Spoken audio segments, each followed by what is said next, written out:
Assalamu alaikum everyone. Kindly just confirm if you can hear me and see the screen. Okay, so we were on profit and loss in our previous class. तो आज हमने जो है उस topic का एक quick recap करना है और फिर कोशिश करेंगे कि एवरीडे मैथ्स के जो बाकी के टॉपिक्स हैं उन्हें आज कवर कर लें.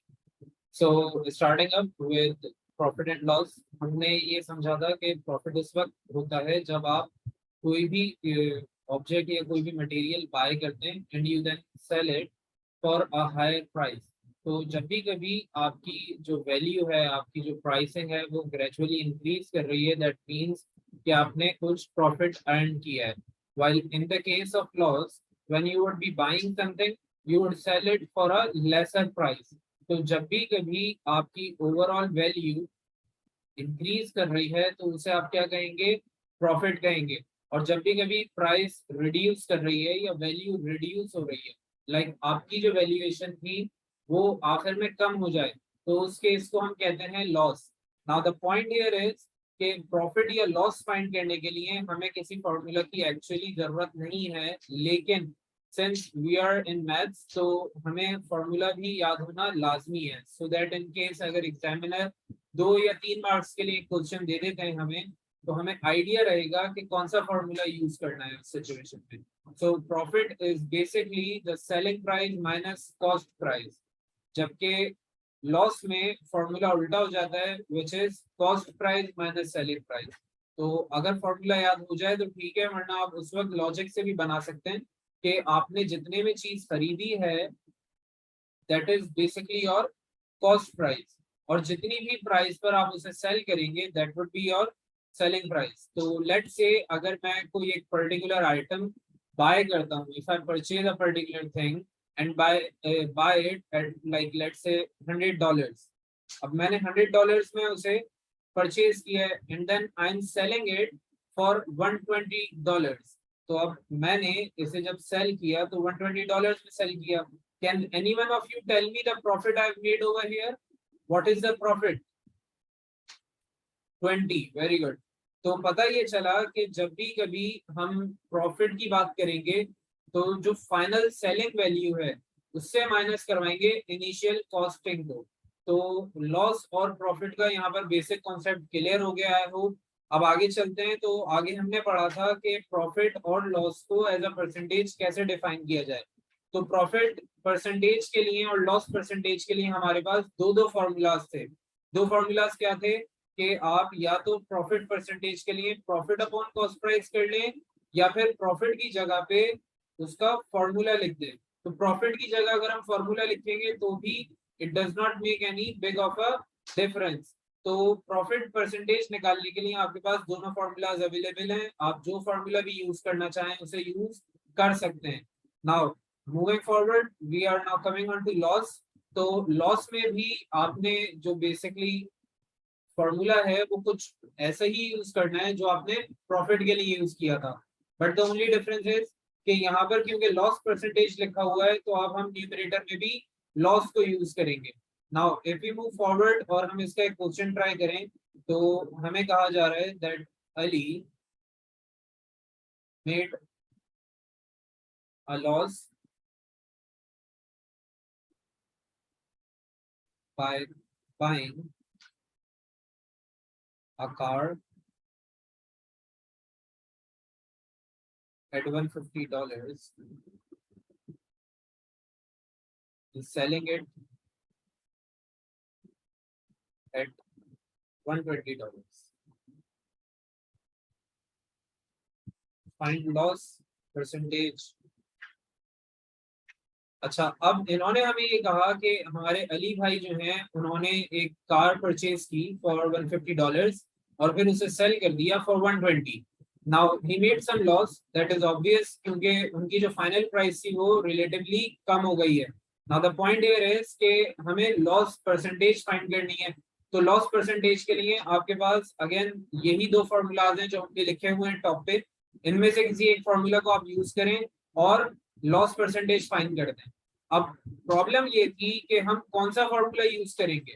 तो आई वुड पर्सनली सजेस्ट कि आप सेकंड वाला यूज करें और इसी के ऊपर अपना हाथ सेट करें. उसका रीजन ये है कि इस फॉर्मूला में आपकी वर्किंग रिलेटिवली थोड़ी कम हो जाएगी। लाइक अगर आप लॉस अलग से फाइंड करते हो तो आप पहले लिखोगे CP माइनस SP और फिर उसकी वैल्यू लिखोगे 150 माइनस 120, फिर आंसर आएगा एज 30। तो इतना टाइम नहीं है हमारे पास, we don't have that much of time. तो हम क्या करेंगे, हम लॉस को डायरेक्टली फाइंड करने के बजाय परसेंटेज पे आ जाएंगे। In the very first step आप परसेंटेज लॉस का फॉर्मूला लिखोगे, loss percentage is equals to whatever the formula is, और उसके बाद आपने सिर्फ वैल्यूज पुट इन करनी है और आंसर आ जाएगा।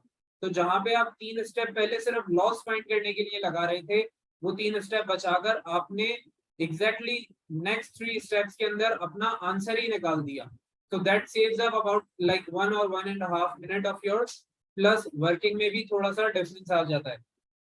तो लॉस परसेंटेज का जो SP और CP वाला फॉर्मूला है वो यूज करेंगे, उसको यूज करके वैल्यू कैसे निकलेगी ये देख लेते हैं। So it is CP minus SP divided by CP multiplied by 100। अब वैल्यूज पुट इन करनी है। कॉस्ट प्राइस की वैल्यू बताएं मुझे जल्दी से, what is the value of cost? 150, very good. Then what is the selling price? Selling price is 120. Then what is the cost price? Cost price again, which is 150 times it by 100. मुझे जल्दी से percentage बताएं कितनी आ रही है, all of you. Okay, so we have got our loss percentage as 20. Percentage का sign लगाना नहीं भूलिएगा वरना एग्जामिनर मार्क्स देना भूल जाएगा। तो लॉस परसेंटेज आपके पास आ गया है एज 20%। नाउ मूविंग फॉरवर्ड, हमारा लॉस और प्रॉफिट का जो पूरा कॉन्सेप्ट था वो कवर हो गया है। अब हम आगे चल रहे हैं और आगे जो है हमारे पास वो एक टॉपिक है जिसको हम कहते हैं इंटरेस्ट, सिंपल और कंपाउंड इंटरेस्ट। तो पहले हम समझेंगे कि सिंपल इंटरेस्ट क्या होता है और फिर समझेंगे कंपाउंड इंटरेस्ट क्या होता है। So it is basically a scenario जहाँ पे आपको एक पर्टिकुलर अमाउंट इन्वेस्ट करते हैं एक सर्टेन बिजनेस में, लाइक लेट्स से आई एम इन्वेस्टिंग $200 और उस पे मुझे कुछ प्रॉफिट मिलता है। इस $200 पे मुझे कुछ प्रॉफिट मिलेगा, लेट्स से आई अर्न $40, और ये जो $40 हैं मुझे over the time of like 1 year मिलेंगे। So this is basically a profit per annum. तो पर एनम का मतलब होता है एक साल में कमाया हुआ प्रॉफिट।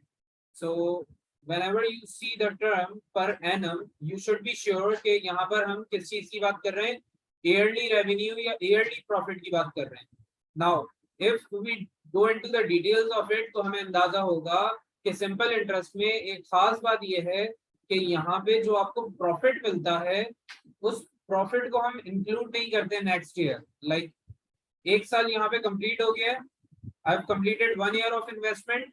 नेक्स्ट ईयर जब मेरी इन्वेस्टमेंट काउंट होगी तो वो अगेन $200 ही काउंट होगी, इवन दो $40 मैंने अभी बाहर नहीं निकाले हैं बिजनेस से, $40 तो मैंने बाहर नहीं निकाला है, लेकिन फिर भी वो मेरी इन्वेस्टमेंट को $200 ही रखेंगे। तो इस पॉइंट को आपने बहुत परफेक्टली याद रखना है। कंपाउंड इंटरेस्ट में इस पे हम दोबारा आएंगे तो आपको डिफरेंस समझ में आएगा कि कंपाउंड इंटरेस्ट और सिंपल इंटरेस्ट में फर्क क्या है। अब आ जाते हैं जरा फॉर्मूला पे। तो सिंपल इंटरेस्ट डिपेंड करता है मल्टीपल फैक्टर्स पे, जैसे कि आपकी इन्वेस्टमेंट कितनी है। Okay, so we have a question over here, तो मैं रिपीट कर देता हूँ इसे। बेसिकली होता ये है कि आपको एक सर्टेन अमाउंट इन्वेस्ट करते हो एक बिजनेस में, यू इन्वेस्ट लाइक लेट्स से $200 इन अ बिजनेस, और वो एनुअली यानी एक साल के बाद आपको $40 उस पे प्रॉफिट देते हैं। Now the point here is कि वो एनुअली लिखेंगे या फिर पर एनम लिखेंगे, दोनों का ही मतलब सेम है कि वो आपसे एक साल की बात कर रहे हैं या वो ईयरली रिटर्न्स की बात कर रहे हैं। अब आ जाते हैं इसके प्रॉफिट पर। तो लेट से हमारे पास प्रॉफिट हो गया है $40, 200 लगाकर मुझे $40 का प्रॉफिट हो गया। अब नेक्स्ट ईयर जब मैं दोबारा से उनके पास जाऊंगा कि भाई मेरी अमाउंट को आप अपने पास ही इन्वेस्टेड रखें, तो वो क्या कहेंगे वो ये कहेंगे कि भाई इस $40 से मेरे बिजनेस का कोई ताल्लुक नहीं है, आप इसको मेरे पास छोड़ें या आप निकाल लें, आई डोंट केयर। तो मैं इसको काउंट भी नहीं करूंगा अपने बिजनेस में, ना ही मैं इस पे आपको नेक्स्ट ईयर कोई प्रॉफिट दूंगा। तो प्रॉफिट किस पे मिलेगा अगले साल भी? 200 पे मिलेगा, $40 पे प्रॉफिट नहीं मिलेगा। This is what simple interest is all about. अब मुझे काइंडली कंफर्म कर दें इफ दिस इज क्लियर, या मैं रिपीट कर दूं quickly. Is it perfectly clear?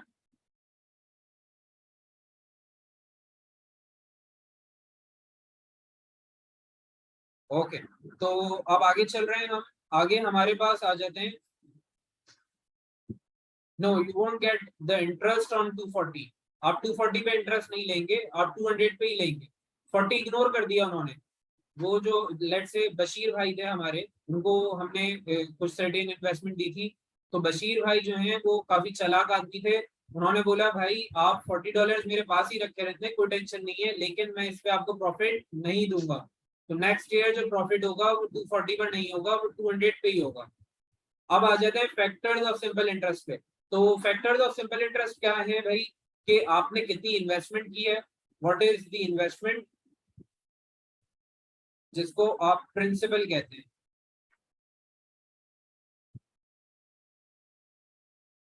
तो प्रिंसिपल जो है एक हमारे स्कूल वाली होती हैं जो बड़ी खतरनाक सी हैं, और ये एक बड़ा ही अच्छी प्रिंसिपल है हमारे पास जिसको हम इन्वेस्टमेंट कहते हैं। तो इस प्रिंसिपल का ऑफ कोर्स हमें कोई फायदा होगा, उनका कोई फायदा नहीं होता है। तो अब आ जाते हैं अपनी दूसरे फैक्टर्स की तरफ। So basically what we have got over here is कि हमारे पास प्रिंसिपल सबसे पहला फैक्टर है which is the most important factor. Then we have rate. अच्छा, रेट जो है वो परसेंटेज की फॉर्म में होगा हमेशा। तो जहां पे भी आपको सिंपल इंटरेस्ट के क्वेश्चन में परसेंटेज वाली वैल्यू नजर आएगी, तो आपको क्या पता चल जाना चाहिए कि कौन सी वैल्यू है? This is rate. Next is time. तो टाइम भी एक बहुत इंपॉर्टेंट फैक्टर है, और यहाँ पर टाइम जो है वो ईयरली में होता है। Usually it would be in years. अगर टाइम ईयर्स में नहीं है तो आप उसे फिर शफल करके कन्वर्ट करते हैं, कन्वर्जन भी सीखेंगे हम अभी। Now the last and the very important thing is कि आपका जो सबसे इंपॉर्टेंट चीज है यहाँ पे वो है इंटरेस्ट, क्योंकि हम इंटरेस्ट के बारे में बात कर रहे हैं। तो इंटरेस्ट को भी कंसीडर करना बहुत इंपॉर्टेंट है।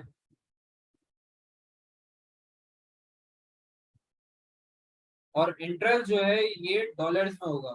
तो आपके पास दो फिगर्स जो है वो डॉलर्स में होंगी। The first one is principal which will be in dollars, and the second one is interest which will be in dollars. Rate जो है आपके पास वो परसेंटेज में होगा, और टाइम आपके पास टाइम की फॉर्म में होगा, like it could be in years, months और डेज। वो फिर हम कन्वर्ट करेंगे उसे। अब आ जाते हैं जरा एक प्रैक्टिकल क्वेश्चन पे और इसके फॉर्मूला पे। तो फॉर्मूला क्या कहता है? फॉर्मूला ये कहता है कि जब भी कभी आपने सिंपल इंटरेस्ट फाइंड करना है, आपने सारी वैल्यूज को पकड़ के मल्टीप्लाई करवाना है। P R T. आप पी आर और टी को मल्टीप्लाई करवाएंगे। पी क्या है यहाँ पे? पी है principal, the next is R which is rate, and T is your time. तो इन तीनों को जब आप मल्टीप्लाई करवा रहे हैं तो आपको याद आया कि भाई रेट जो है वो परसेंटेज में है, और परसेंटेज का दोस्त कौन था? परसेंटेज का दोस्त था 100। हमने प्रीवियस क्लास में समझा था that percentage is always related with 100।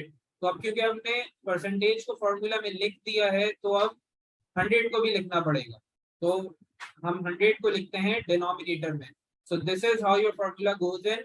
Now the problem over here was कि रेट जो है वो परसेंटेज में था, और उसको हम यूज नहीं कर सकते ऐसे, तो हमें उसे कन्वर्ट करना होता है। So to convert it into fraction और डेसिमल वी डिवाइडेड बाय 100। तो ये आपका पूरा फॉर्मूला है। This I is basically the interest. P किस चीज को रिप्रेजेंट करता है वो आप लोग बताएं जल्दी से, क्विकली। पी किस चीज को रिप्रेजेंट कर रहा है? Principal, very good. And what is being represented by R? Rate. और टी से हो गया हमारा टाइम। अब आ जाते हैं इसके क्वेश्चन पे जल्दी से।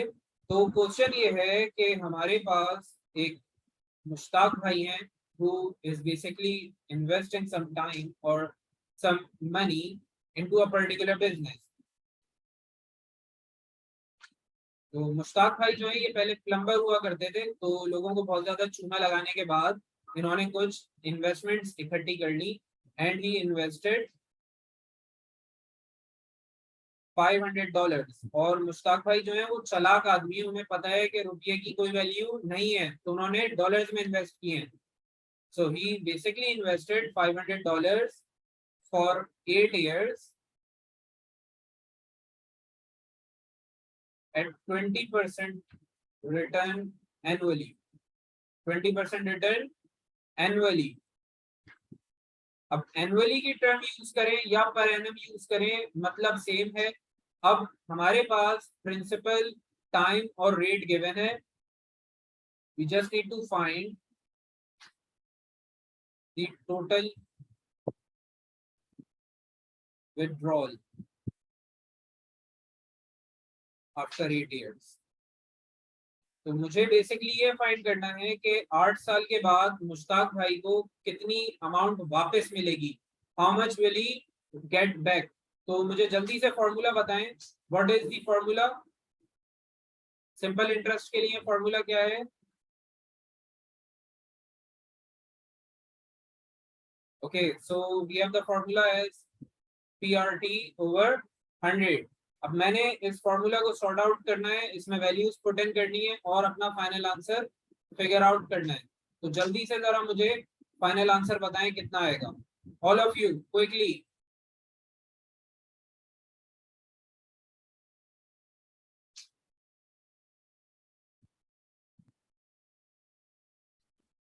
सबने सॉल्व करना है और जल्दी से सॉल्व करना है।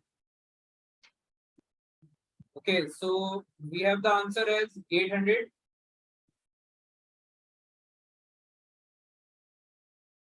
someone is getting 1300। ओके, तो इंटरेस्ट सबसे पहले आप फाइंड करेंगे। अब most of you would get 800 और गलत नहीं है ये, इसमें बस एक थोड़ा सा फ्लॉ है, वो मैं आपको समझा देता हूँ। तो देखें, आपने सबसे पहले इंटरेस्ट फाइंड करने के लिए वैल्यूज पुट इन की। The principal was 500, the rate was 20 and the time was 8। अब आपने इसको डिवाइड बाय 100 करवा लिया है। Now you are getting your answer as probably 800 आ रहा है। तो हम इंटरेस्ट को ले रहे हैं एज 800, लेकिन यहाँ पर एक चीज जो आपने मिस कर दी क्वेश्चन में वो ये थी that they were saying that we need to find the total withdrawal, we need to find the total withdrawal after 8 years। तो टोटल विथड्रॉल कितना होगा? अब मुश्ताक भाई जो हैं वो चालाक आदमी है, वो अपने 500 थोड़ी छोड़ेंगे। उन्होंने प्रॉफिट कमाया है 800 का, लेकिन उनकी जो बेसिक इन्वेस्टमेंट थी $500 वो भी तो उनके पास मौजूद होगी। So he would withdraw 800 and 500 as well. तो पता ये चला कि जो टोटल विथड्रॉल है that is not only the interest, this is going to be interest plus principal. So interest plus principal would be your amount और total. तो जो भी आप अमाउंट या टोटल फिगर आउट कर रहे हैं that would B 800 plus 1300, sorry 800 and 500 giving you $1300 as your final output। तो जो भी इनकी इन्वेस्टमेंट थी वो भी लेंगे, साथ में अपना प्रॉफिट भी रिसीव करेंगे फ्रॉम द टेंडर।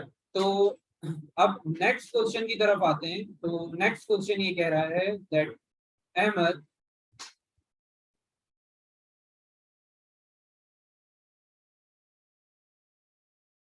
एग्जैक्टली जहां पर टोटल लिखा होगा वहां पे आपने इन्वेस्टमेंट और प्रॉफिट दोनों को ऐड करना होता है। तो Ahmad invested $600 for 6 months at 10% per annum।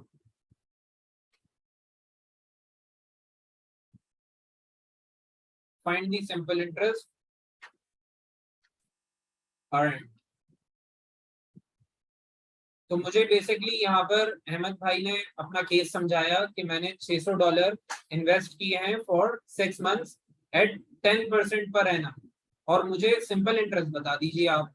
तो अब मैंने क्या सोचा, मैंने ये सोचा कि भाई अहमद भाई जो हैं उन्होंने टाइम बताया मुझे 6 मंथ्स, रेट है 10% पर एनम, और जो इन्वेस्टमेंट है वो है 600।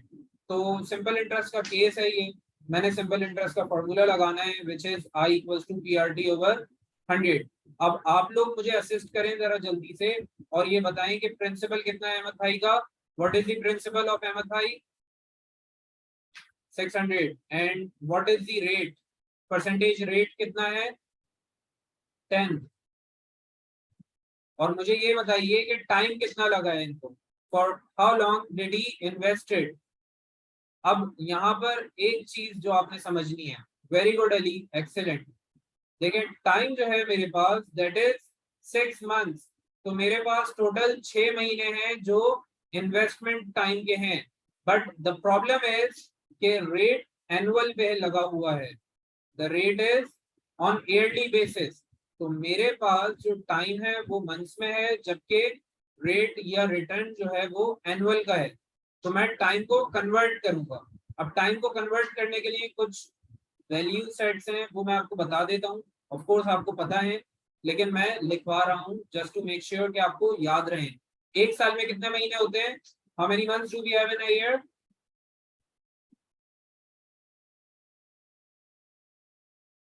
12। तो अगर आपने कभी भी मंथ से ईयर में जाना है तो आप क्या करेंगे?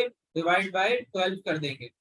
Now if we talk about days, तो एक साल में कितने दिन रहेंगे?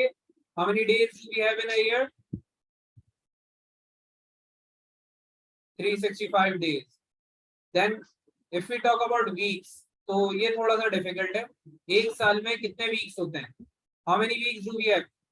Anyone has an idea? 52। Very good. तो हमारे पास अगर वीकली टाइम आ जाए तो उसको भी फिर हम ऐसे कन्वर्ट कर सकते हैं। सो this is like the entire scenario of time conversion in this particular topic. तो अब आ जाते हैं वापस अहमद भाई की थ्योरी पे, वरना अहमद भाई कहेंगे भाई मैंने आपको कोई काम दिया था आप दूसरी चीजों में लग गए। तो हमने टाइम रख लिया है 0.5, और हमारे पास डिनोमिनेटर में आ गया है अब 100। मुझे इंटरेस्ट फाइंड करना है, तो जरा जल्दी से मुझे इंटरेस्ट फाइंड करके बताएं what is going to be the interest over here.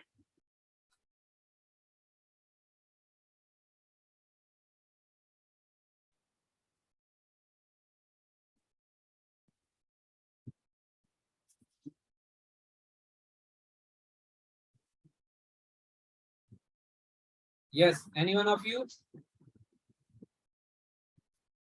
30। Very good. तो हमारे पास इंटरेस्ट आ गया है $30। अब आगे चलते हैं, नेक्स्ट हमारे पास है कंपाउंड इंटरेस्ट।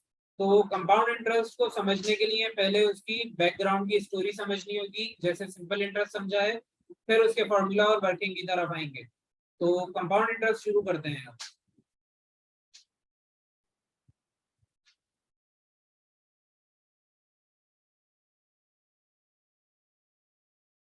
कंपाउंड इंटरेस्ट शुरू करने से पहले आप सब मुझे कंफर्म कर दें कि आपको ये वाला केस याद है या नहीं। Do you all perfectly remember this particular case, जहां पर आपने 200 इन्वेस्ट किए थे और नेक्स्ट ईयर भी 200 ही थे? तो अब इसी केस को हम कैरी फॉरवर्ड करेंगे वहां पे। बेसिकली हुआ कुछ ऐसे कि हमारे पास रफीक भाई हैं एक, who is basically investing his amount at 200। Okay Ali, मैं रिपीट कर देता हूँ। पहले सिंपल इंटरेस्ट का कॉन्सेप्ट क्या है? आपने 200 इन्वेस्ट किए, आपको प्रॉफिट मिल गया $40। अब आपने बेसिकली इस $40 को अगर री इन्वेस्ट करना चाहा, तो आपको लेंडर क्या कहेगा कि मैं $40 का कुछ नहीं कर सकता, आपकी इन्वेस्टमेंट 200 ही रहेगी। तो आपकी इन्वेस्टमेंट बढ़ती नहीं है, तो नेक्स्ट ईयर भी आपको 200 पे $40 प्रॉफिट ही मिलेगा। और फिर आपका टोटल प्रॉफिट कितना हो गया यहाँ पर? 80 हो गया। अब आप चाहें तो 80 को दोबारा इन्वेस्ट करना चाहें अगर, और उसको कहें लेंडर को कि I request you to invest this 80 as well, तो वो अगेन यही कहेगा कि भाई ये आपका प्रॉफिट का पैसा है, इसको मैं इन्वेस्ट नहीं कर सकता। तो ये है सिंपल इंटरेस्ट। अब आ जाते हैं जरा कंपाउंड इंटरेस्ट की तरफ। पर एनम और एनुअली का मतलब होता है एक साल। लाइक अगर आपने कोई इन्वेस्टमेंट की है and the returns are per annum, तो आपको प्रॉफिट कब मिलेगा? एक साल के बाद। यानी एक साल के बाद जो भी प्रॉफिट बनता है वो आपको मिलेगा, और बीच में जो भी प्रॉफिट होगा वो उसका एक पर्टिकुलर अमाउंट होगा। लाइक $40 आपको पूरे साल में मिलना है, तो आप 6 महीने बाद अगर निकालना चाहें तो आपको कितने मिलेंगे? 40 नहीं मिलेंगे। फिर कितने होंगे आपके पास? 20, क्योंकि आप आधे साल में निकाल रहे हो। तो पर एनम या एनुअल का मतलब होता है कि एक साल में कितना प्रॉफिट बनेगा। Now coming back to the basic thing, आपके पास $200 है और अब आप इसको इन्वेस्ट कर रहे हैं कंपाउंड इंटरेस्ट के अंदर। तो कंपाउंड इंटरेस्ट में क्या होता है कि आपने 200 इन्वेस्ट किए, उसको जब आपने एक साल तक रखा तो आपके पास प्रॉफिट आ गया लेट्स से 40। अब यहाँ पे भी प्रॉफिट सेम है, लेकिन इस बार जब आप लेंडर को रिक्वेस्ट करेंगे कि भाई मेरा पैसा वापस री इन्वेस्ट कर लो, तो वो आपसे एग्री कर जाएंगे और आपको कहेंगे कि okay now your investment is 240। तो अब मुझे ये बताएं, इन्वेस्टिंग का मनी इज कि आपने कहीं पर बिजनेस में पैसे पार्टनरशिप पे लगा दिए। लाइक कोई अली भाई है हमारे या एक्स भाई हैं, उन्होंने एक बिजनेस शुरू किया और मैंने उन्हें $200 दे दिए और कहा कि भाई आप इससे भी बिजनेस करें, जो भी प्रॉफिट होगा उसकी एक सर्टेन अमाउंट मुझे दे दीजिएगा। तो मैंने $200 उनके पास लगाए, उन्होंने मुझे $40 साल के आखिर में एज अ प्रॉफिट दे दिया। लाइक जब भी आप बिजनेस करते हैं तो आपको प्रॉफिट होता है या लॉस होता है, तो $200 लगाकर उन्होंने मुझे एक सर्टेन प्रॉफिट दे दिया। $40 is my profit at the end of the year. तो मैंने उनको 1 जनवरी को $200 दिए थे, अगले साल 1 जनवरी को उन्होंने मुझे $200 तो दिए, साथ में 40 और दे दी। So this is what investing is. अब यहाँ पर पॉइंट ये है कि मेरी जो टोटल अमाउंट है वो कितनी हो गई है? 240। Now in compounding what happens is कि आपकी जो अमाउंट है वो साथ में ऐड हो जाती है। जो आपकी बेसिक इन्वेस्टमेंट थी प्लस आपका प्रॉफिट, वो दोनों एक साथ ऐड हो जाएंगे, और इस बार लेंडर आपको 240 पर एग्री कर जाएगा कि हाँ भाई मैं आपके प्रॉफिट को भी इन्वेस्टमेंट कंसीडर कर लेता हूँ अब। और इस बार मेरी अमाउंट कितनी हो गई है? 240 हो गई है। तो अब जो मुझे प्रॉफिट मिलेगा वो 200 पे नहीं होगा, वो अब कितने पे होगा? 240 पे होगा। So this time my returns would be 48। तो अगले साल फिर से मैंने इन्हें कहा कि भाई आप क्या करें, आप मेरे प्रॉफिट को दोबारा से इन्वेस्ट कर दें, और मेरी अमाउंट बन जाएगी अब 288। तो $288 अब मेरी टोटल स्टैंडिंग है। अब इसमें फायदा क्या होता है? अगर आपको याद हो तो सिंपल इंटरेस्ट में एक साल मैंने 200 इन्वेस्ट किए थे, I got a return of 40। मैंने कहा ये 200 आप इन्वेस्टेड रखें और अगले साल फिर से मुझे 40 का प्रॉफिट हो गया। तो मेरा टोटल प्रॉफिट कितना हो गया है इस केस में? 80। जबकि यहाँ पर अगर आप देखें तो आपका टोटल प्रॉफिट कितना है? 88। तो कंपाउंड इंटरेस्ट में आपको ज्यादा मुनाफा होता है, ज्यादा प्रॉफिट होता है। उसकी लॉजिक और उसका रीजन क्या है? उसका रीजन ये है कि यहाँ पे आप अपने जो भी प्रॉफिट से जो भी अर्निंग्स थी उनको भी इन्वेस्ट कर देते हैं दोबारा से। तो जब आप अपनी अर्निंग्स को भी इन्वेस्ट करेंगे तो उससे क्या होता है? आपके प्रॉफिट्स बढ़ जाते हैं। तो आप सिर्फ इन्वेस्टमेंट पे प्रॉफिट नहीं मिलता, प्रॉफिट के ऊपर एक और प्रॉफिट मिलता है, लाइक इट गेट्स डबल्ड। इसीलिए इसको कंपाउंडिंग कहते हैं। मल्टीपल प्रॉफिट्स मिलकर आपको ज्यादा रिटर्न्स देते हैं, ज्यादा प्रॉफिट्स देते हैं। तो अगर ये समझ में आ गया है तो बहुत अच्छी बात है, अगर नहीं आया तो और भी अच्छी बात है। हमने फॉर्मूला याद करना है, फॉर्मूला को यूज करके हमारे क्वेश्चन सॉर्ट आउट हो जाएंगे। ये सिर्फ इसलिए है कि आपको कोर कॉन्सेप्ट रहे, ताकि स्कूल में या कहीं पे आपसे कोई कुछ पूछ ले कि भाई कंपाउंड इंटरेस्ट और सिंपल इंटरेस्ट में क्या फर्क है, तो आपको आइडिया होना चाहिए। अब आ जाते हैं जरा इसके फॉर्मूला की तरफ। फॉर्मूला ये है कि भाई हमारे पास होती है amount which is basically the principal plus interest. अगर आपको याद हो सिंपल इंटरेस्ट का पहला क्वेश्चन, वहां पर क्या हो रहा था? मुश्ताक भाई की हम अर्निंग्स को चेक कर रहे थे, टोटल अर्निंग्स को, तो हमने प्रिंसिपल प्लस इंटरेस्ट किया था। वो काम हम कंपाउंड इंटरेस्ट में हर क्वेश्चन में करते हैं। तो कंपाउंड इंटरेस्ट में हमारे पास है A which is amount that represents the principal as well as interest. Then we have principal just like before, ये हमारी इन्वेस्टमेंट हो गई है, इसको डॉलर्स में होना चाहिए, साथ में अमाउंट्स को भी डॉलर में ही होना चाहिए. Then we have rate which is again in percentage, और ये भी एक बहुत इंपॉर्टेंट फैक्टर है. Last but not the least is time. पहले टाइम को हम रिप्रेजेंट कर रहे थे टी से, कैपिटल टी से रिप्रेजेंट कर रहे थे. यहाँ पे हम टाइम को रिप्रेजेंट करते हैं एन से. N is basically the time over here. Logic वही है, टाइम को ईयर्स में होना चाहिए, अगर ईयर्स में नहीं होगा तो हम कन्वर्ट करेंगे. अब आ जाते हैं जरा फॉर्मूला की तरफ. तो फॉर्मूला ये कहता है कि amount is equal to principal times 1 plus R over 100 raise to the power of N. तो ये आपका फॉर्मूला है. इस फॉर्मूला को आपको याद ही करना होगा क्योंकि इसके मार्क्स हैं, साथ में इसकी कोई और लॉजिक नहीं है. This formula is to be memorized by heart. और ये बहुत ही इंपॉर्टेंट फॉर्मूला है क्योंकि जब भी कंपाउंड इंटरेस्ट का क्वेश्चन आएगा आपसे फॉर्मूला लाजमी पूछा जाएगा. Like the question would definitely be of 2 और मोर मार्क्स. 1 मार्क का नहीं होता कंपाउंड इंटरेस्ट का question usually.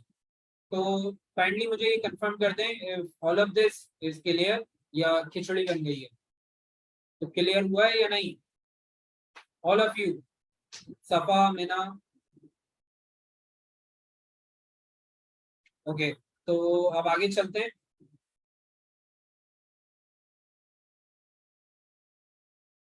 Okay, I will repeat.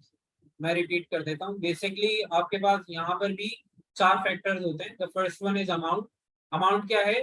Principal plus interest. Principal plus interest हो गया आपके पास. फिर प्रिंसिपल क्या था? आपकी इन्वेस्टमेंट थी. साथ में आपके पास है third quantity which is rate. Rate percentage में होगा.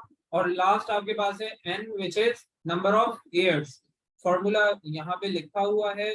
इस फॉर्मूला के अंदर ए अमाउंट रिप्रेजेंट कर रहा है, पी प्रिंसिपल है, R is the rate which would be in percentage, N is the number of years या टाइम. तो अब आ जाते हैं जरा इसके एक क्वेश्चन की तरफ.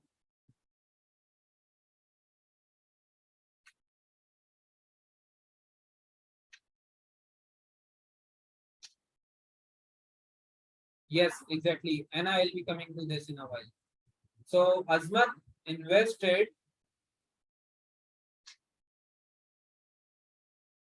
$250 at compound interest of 10% per annum.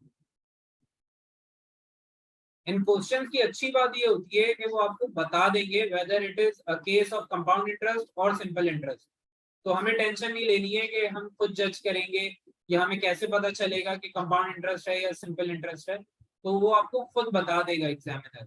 Now the next point over here is कि अजमत जो है भाई हमारे, उन्होंने $250 इन्वेस्ट किए थे for a compound return of 10% for 2 years. Find the interest he earned.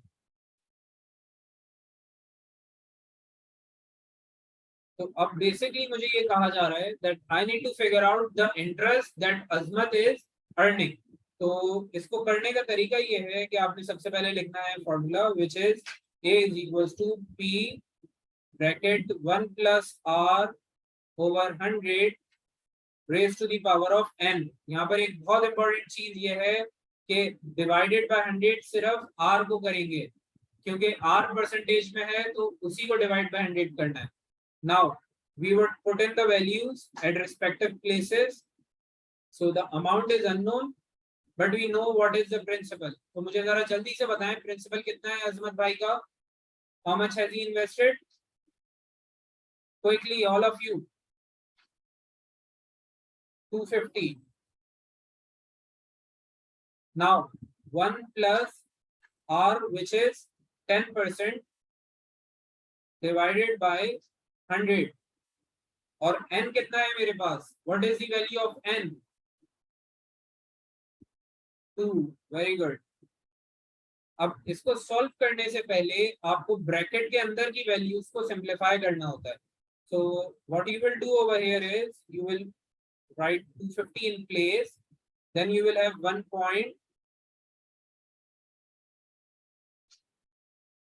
1.10।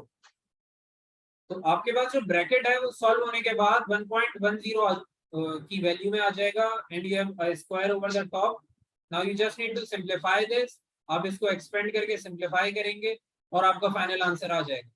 तो सबसे पहला स्टेप आपने करना है 1.1 का स्क्वायर। तो जल्दी से मुझे बताएं 1.1 का स्क्वायर कितना आ रहा है।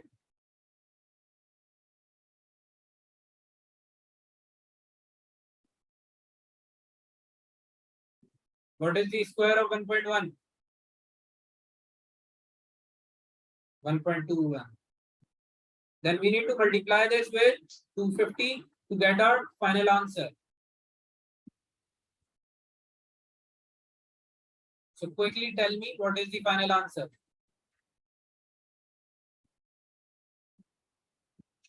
302.5। परफेक्ट। अब एक प्रॉब्लम है यहाँ पे। वापस क्वेश्चन की तरफ अगर हम आते हैं तो इन्होंने हमसे कहा था कि मुझे कंपाउंड इंटरेस्ट फाइंड करना है। I need to find the interest that he earn.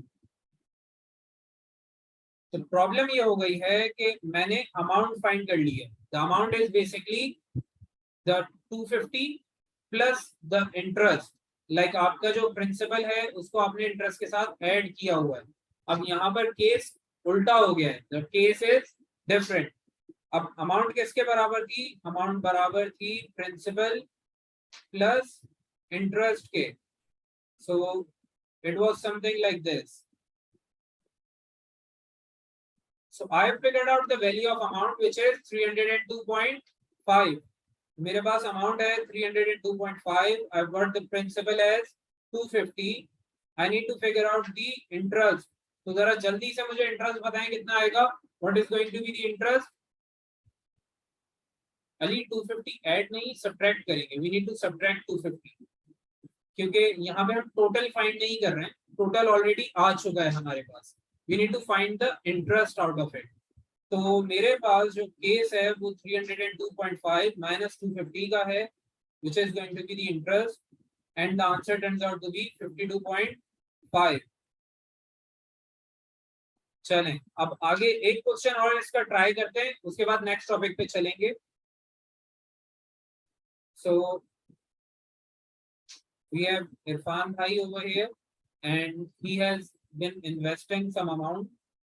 Let's say he invested 1,500. He invested $1,500 और इन्होंने जो है $1,500 इन्वेस्ट किए at compound interest of 15% for 3 years.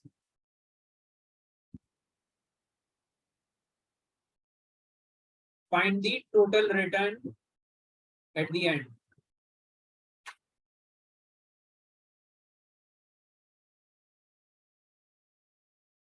तो इस क्वेश्चन को जरा आप लोग ट्राई करें और मुझे अपने अपने आंसर्स बताएं all of you. I am writing the formula for your assistance over here.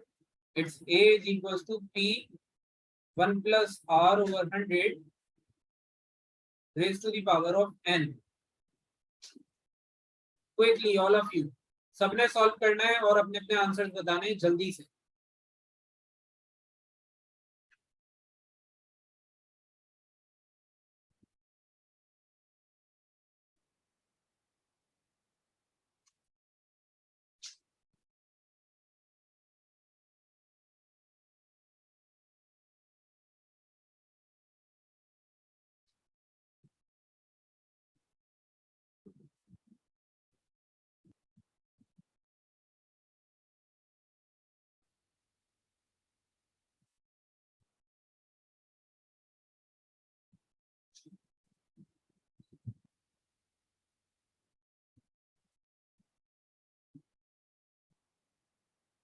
Okay, so we have our first answer as 3781.3.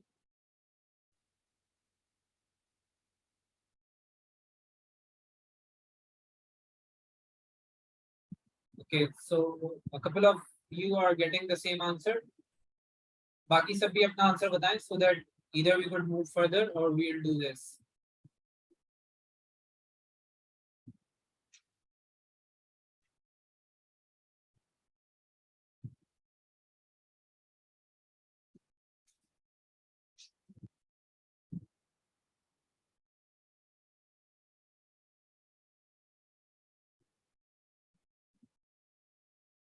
Okay, so now we have a different answer, which is 2281.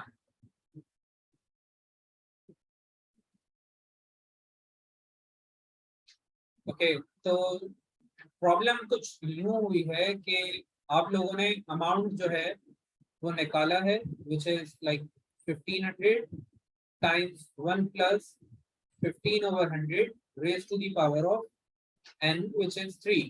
तो यहाँ से आपका जो answer आएगा that would be probably like 2281 if I'm not wrong. Ali and Masood, kindly just confirm if you are getting the amount as 2281. Perfect. तो यहाँ पर एक जो आप लोगों से मिस्टेक हो गई वो ये कि आप लोग थोड़ा सा आगे चले गए अमाउंट के साथ. बेसिकली जो अमाउंट है वो इटसेल्फ टोटल रिटर्न होता है. मैंने आपको ये बताया कि अमाउंट क्या था, टोटल रिटर्न ही था. अगर इंटरेस्ट निकालना होता है तो फिर माइनस करते हैं हम 1500 से, लेकिन क्योंकि इंटरेस्ट नहीं निकालना, we need to just figure out the total return. तो amount itself is the total return. आपको उसके अलावा कुछ और करने की जरूरत ही नहीं है. Getting it? तो total return is itself amount. Amount कह दें, टोटल रिटर्न कह दें, या टोटल विड्रॉल कह दें, व्हाटएवर इट इज, वो अमाउंट को ही रिप्रेजेंट कर रहा है, व्हिच इज रिप्रेजेंटेड बाय ए. तो फर्दर 1500 आपको ऐड करने की जरूरत नहीं है इस केस में. Am I perfectly clear on this? या इसमें कोई क्वेरी है? I haven't. Okay, मैं इसकी वर्किंग दिखा देता. So you have got the formula over here. आपके पास formula है, फिर values put in कर दी है. Mena and Safa, I haven't heard from you anything. Kindly just confirm if you have solved it or not. And Husna, you have not shown the answer as well. So आप भी देखें, अगर answer solve कर लिया तो बताएं. Now the point here is that you need to solve the bracket first. तो आपके पास जो bracket है वो basically बन रहा होगा 1.15 and you have a cube over it. Okay, तो यहाँ पे आपके पास है 1500 which is equals to the amount. अब 1.15 का आपने लेना है क्यूब. तो 1.15 का आप जल्दी से क्यूब लें और मुझे बताएं कितना आ रहा है. Abdullah, I want the working from you. आपने सॉल्व करना है इसे. 1.15 cube. What's the value of it? 1.52. And then you multiply this with 1500 to get the total returns, which is basically the amount. And the answer turns out to be 2281. अच्छा, dollar का sign लगाना नहीं भूलिएगा, just to make sure कि आप अपनी quantity का unit भी डिफाइन कर रहे हैं, क्योंकि यहाँ पर डिफरेंट क्वांटिटीज हैं. Rate is in percentage, time जो है वो ईयर्स में है और प्रिंसिपल डॉलर्स में. तो आपने हर क्वांटिटी के पास जब आप आंसर निकाल रहे होंगे उसका यूनिट लाजमी लिखना है.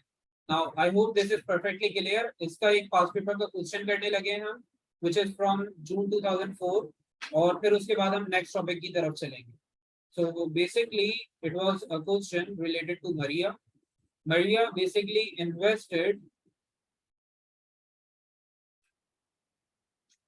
$250 at 8% in compound interest in 1999. Find the returns in 2000. Okay, इसको जरा जल्दी से सॉल्व करें और मुझे अपना अपना आंसर बताएं. This was basically part A. इसका आंसर मुझे बताएं आप सब.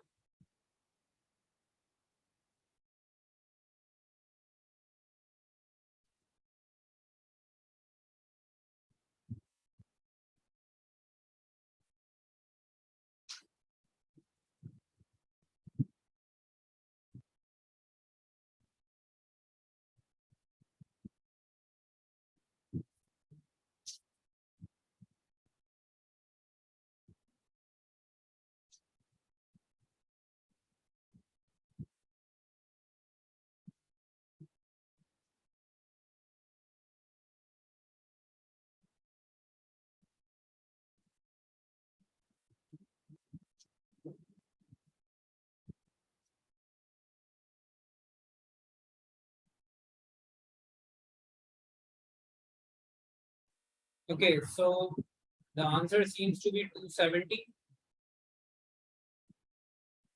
Right. तो हमारे पास आंसर आ गया है $270. Kindly all of you must confirm if this is perfectly clear या इसमें कोई क्यूरी है. अगर क्यूरी है तो I will explain this again. Okay. तो Abdullah you are getting 22.5. Basically हमें जो है वो टोटल अमाउंट फाइंड करनी होती है. We don't need to find the interest only.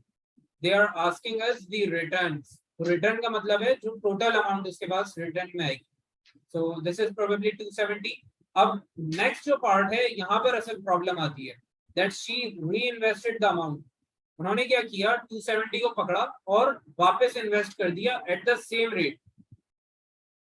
Okay Husna, I'll do the working for you. तो आपके पास फॉर्मूला है A is equals to P 1 plus R over 100 raised to the power of n.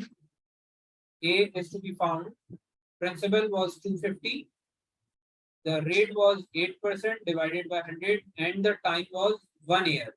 सिर्फ एक साल के लिए invest किया था अभी इन्होंने. Now what we need to do over here is we just need to figure out the values by using calculator और हमारा जो amount है after the end of 1 year वो आ जाएगा. That would include not only the principal but also the interest. तो वो हमारे पास आ रहा है as $270. Now moving forward, next part में इन्होंने कहा कि मरिया basically reinvested the entire 270.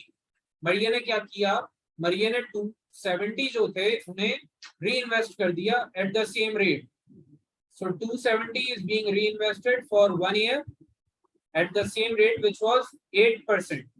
लेकिन प्रॉब्लम ये है कि उन्होंने साथ में एक और अमाउंट मंगवाई अपने घर से और वो अमाउंट थी 200.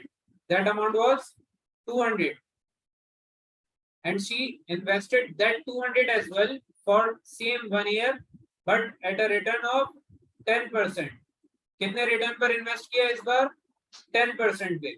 So 200 is now being invested for 1 year at 10%. अब मुझे टोटल रिटर्न फाइंड करने at the end of next year. Like next year में 270 कितने हो जाएंगे और 200 के कितने हो जाएंगे, ये निकाल कर ऐड करके टोटल वैल्यू फाइंड करनी है कि टोटल अमाउंट कितनी बनेगी. तो इसको जरा मैं आपको करके दिखा देता हूँ. Now again we need to solve for compound interest for each one of them, लेकिन this time we will be separating like separately solving them. So this is going to be A P times 1 plus R over 100 raised to the power of n. तो आपके पास जो amounts हैं, know the question was के 270 जो है वो previous interest rate पर ही है और जो नई इन्वेस्टमेंट है वो नए रेट पर है. तो यही प्रॉब्लम थी, वरना तो इट वाज प्रीटी इजी. अब आपके पास जो प्रिंसिपल है that is 270 in this case और रेट आपके पास वही 8%, टाइम भी एग्जैक्टली सेम 1 ईयर. इसकी वैल्यू आप फाइंड करोगे यहाँ say whatever the value would be. लेकिन उससे पहले जरा एक चीज और समझ लें, यहाँ पर 200 के साथ भी आपने कुछ ऐसे ही करना है. तो this is going to be 1 plus 10/100 raised to the power of n which is 1. तो अब दोनों केसेस की आपने अमाउंट फाइंड करनी है और मुझे जल्दी से अपने अपने आंसर्स बताने. दोनों सिनेरियोस की वैल्यूज फिगर आउट करें और अपना फाइनल आंसर बताएं. All of you quickly.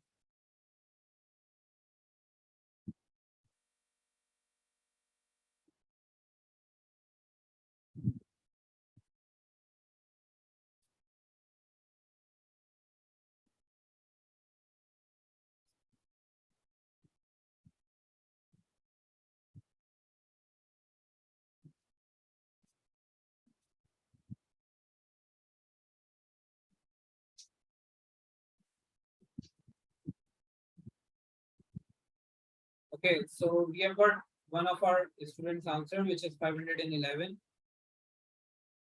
It seems like this is the total answer. अभी आप लोगों ने सिर्फ फर्स्ट और सेकंड सिनेरियोस के आंसर्स बताने. I want the answer from all of you.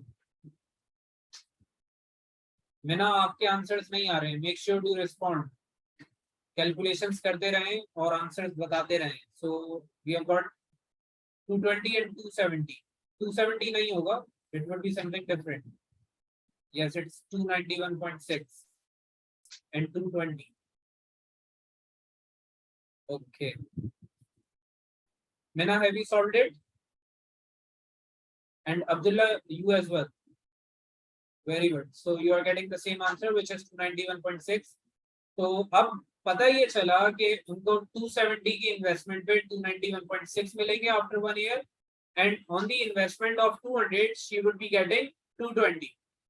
तो मुझे क्योंकि टोटल फाइंड करना है, like the total return, so I need to add both of these values, which is going to be 291.6 plus 220, and the answer turns out to be 511.6. Very good, Masood. Your answer was correct. तो मुझे सब लोग ये confirm कर दें, this concept is perfectly clear, तो हम next topic की तरफ चलेंगे. Is it perfectly clear to all of you? Okay, तो अब हम जा रहे हैं अपने नेक्स्ट टॉपिक की तरफ. So our next topic is going to be approximation. Approximation का हमारा नेक्स्ट टॉपिक है. उसके बाद डिस्काउंट एंड परसेंटेज हमने करना है, and the chapter would be finished.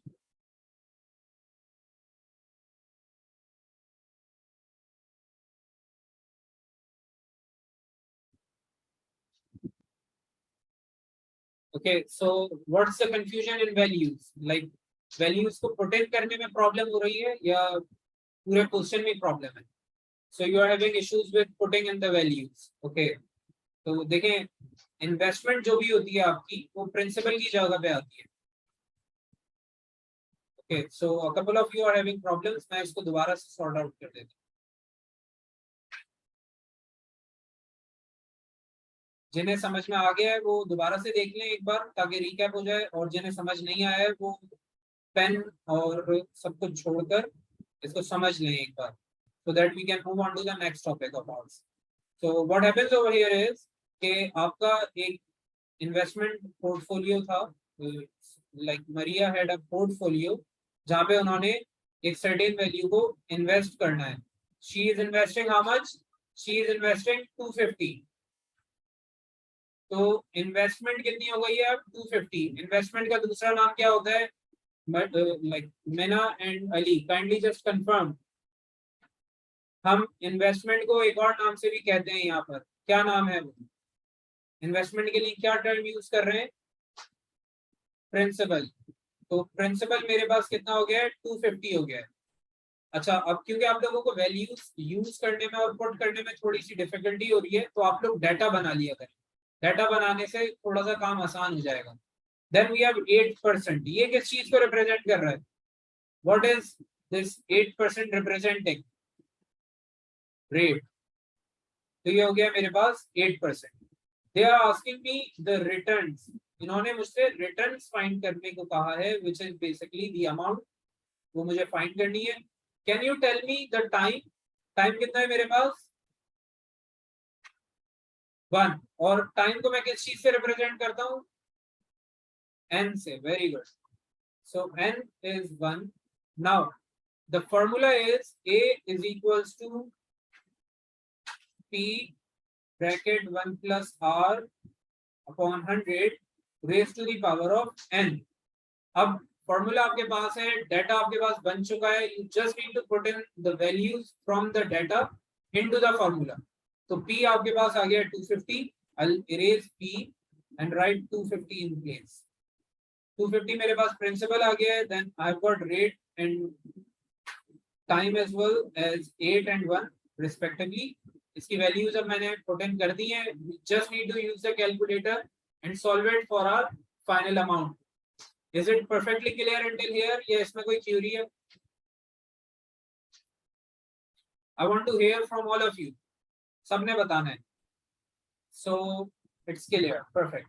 अब मेरे पास जो अमाउंट थी वो आ गई है 270. Now the amount is $270. अब okay, Safa, you still have got a problem over here. देखें, the principal is basically the investment, which is 250. तो हमने प्रिंसिपल को रख लिया है वो. ओके, ठीक है. असल में मुझे नो सिर्फ उस वक्त सुनने की आदत है जब समझ ना आए, तो आई थॉट कि समझ नहीं आया शायद. अब आ जाते हैं नेक्स्ट पार्ट पे। नेक्स्ट पार्ट क्या कह रहा है? नेक्स्ट पार्ट ये कह रहे हैं कि मरिया वॉज शार्प, वो पाकिस्तानी थी शायद, और उनको ये समझ आ गया था कि इन्वेस्ट करने से मेरी अमाउंट बढ़ जाएगी। तो मरिया मेमन निकली और उन्होंने अपनी अमाउंट को वापस इन्वेस्ट कर दिया बिजनेस में। तो मरिया की जो अमाउंट थी प्रीवियस, दैट वाज 270, अब उनकी इन्वेस्टमेंट बन चुकी है। So it would now be considered as principal. और टाइम जो है हमारे पास मरिया के लिए वो है 1 ईयर, और रेट पुराना वाला ही है। इन्होंने ये बताया है दैट शी री इन्वेस्टेड द अमाउंट, शी री इन्वेस्टेड द अमाउंट, और इस बार जो अमाउंट है वो अब 270 हो गई है।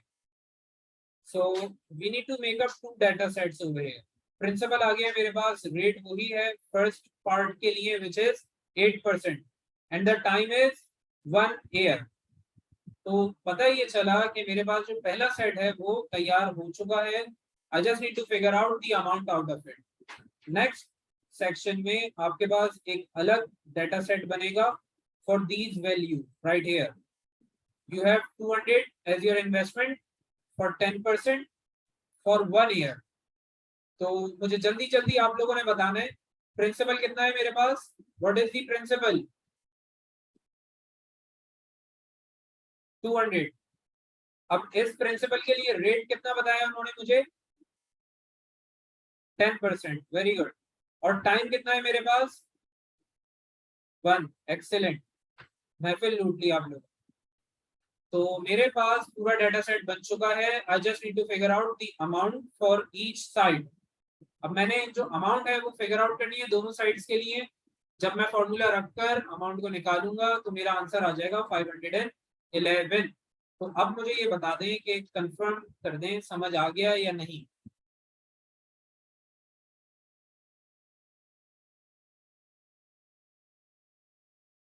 Okay, so Anna you have got a very good question. Basically ये जो पर्टिकुलर इन्वेस्टमेंट है 270 वाली, उसके लिए इन्होंने मुझे बताया था that it was at 8%।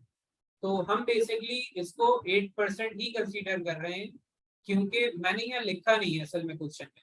Otherwise it was mentioned over there in the question कि 8% पर ही है 270। तो अब आगे चलते हैं। आगे हमारे पास है अप्रोक्सीमेशन। अप्रोक्सीमेशन के लिए आपके पास जो केस है वो काफी सिंपल है। अप्रोक्सीमेशन का एक पार्ट होता है एस्टिमेशन, वो हम पढ़ चुके हैं प्रीवियस चैप्टर में, जहां पे हम हर वैल्यू को कन्वर्ट कर रहे थे इनटू सिग्निफिकेंट फिगर्स। तो वो पार्ट यहाँ पर इम्प्लाई होता है बिल्कुल, लेकिन एक नया कॉन्सेप्ट भी आ गया है यहाँ पे।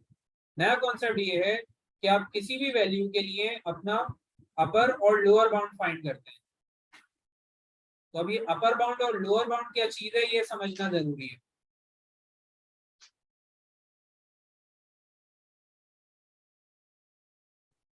सो basically what happens over here is कि आपको कोई एक अमाउंट दी जाती है, like they have given us $250, and they are saying that it is correct to